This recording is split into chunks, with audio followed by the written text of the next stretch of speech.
रात का तीसरा पहर था। पुरानी वर्मा हवेली के गेट पर टिमटिमाता बल्ब आखिरी बार झपका और बुझ गया। चौकीदार रामेश्वर ने अपनी टॉर्च की हल्की रोशनी में हवेली के अंदर झांका।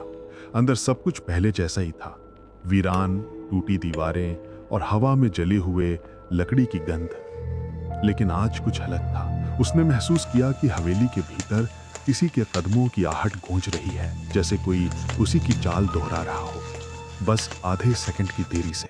रामेश्वर रुक गया। कदमों की आवाज भी रुक गई। वो फिर चला तो आवाज भी चली। उसका गला सूख गया। धीरे धीरे उसने टॉर्च की रोशनी उस पुरानी सीढ़ी पर डाली जहां सालों से कोई नहीं गया था। धूल उड़ी और रोशनी में एक परछाई हिली, बिल्कुल उसी कदकाठी की जैसी उसकी थी। रामेश्वर का दिल जोर जोर से धड़कने लगा। वो डरते डरते बोला, नहीं, बस सांसें रोककर देखने लगा। परछाई सीढ़ियों से नीचे उतरने लगी, उसकी ही चाल में, उसकी ही रफ्तार में। वो पीछे हटने लगा, लेकिन जमीन जैसे उसके पैरों को पकड़ चुकी थी। परछाई करीब आई और अब उसके सामने थी। टॉर्च की रोशनी में उसने अपना ही चेहरा देखा। वही आंखें, वही टोपी, वही डंडा, बस चेहरे पर एक अजीब मुस्कान। अगले पल टॉर्च हाथ से छूट गई। हवेली में अंधेरा छा गया। बस वही गहरी सांसों की आवाज और दीवारों से टकराती गूंज। क्यों लौटे तुम? रामेश्वर बेहोश होकर वहीं गिर गया।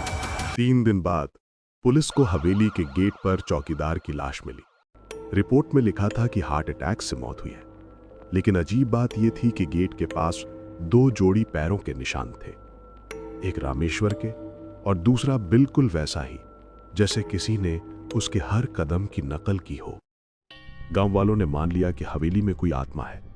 वहां किसी ने दोबारा चौकीदारी करने की हिम्मत नहीं की। लेकिन कहानी यहीं खत्म नहीं हुई।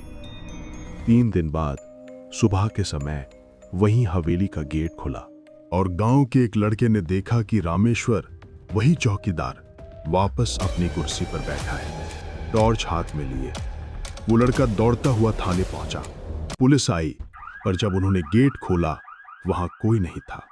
सिर्फ कुर्सी झूल रही थी और टॉर्च जमीन पर गिरी थी, जो अब भी ऑन थी।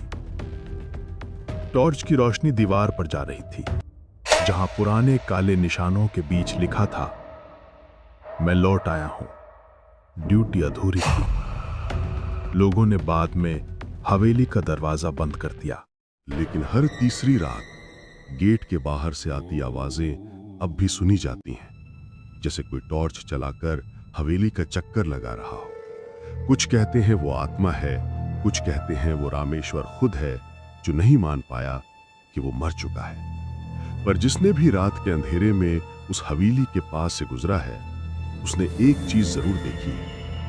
गेट पर रखी खाली कुर्सी धीरे धीरे झूलती रहती है, जैसे कोई अदृश्य चौकीदार अब भी अपनी ड्यूटी निभा रहा। वीडियो को लाइक करके चैनल को सब्सक्राइब कर लीजिए। फिर मिलेंगे अगली कहानी में। कहानी आपको कैसा लगा कमेंट में जरूर बताना।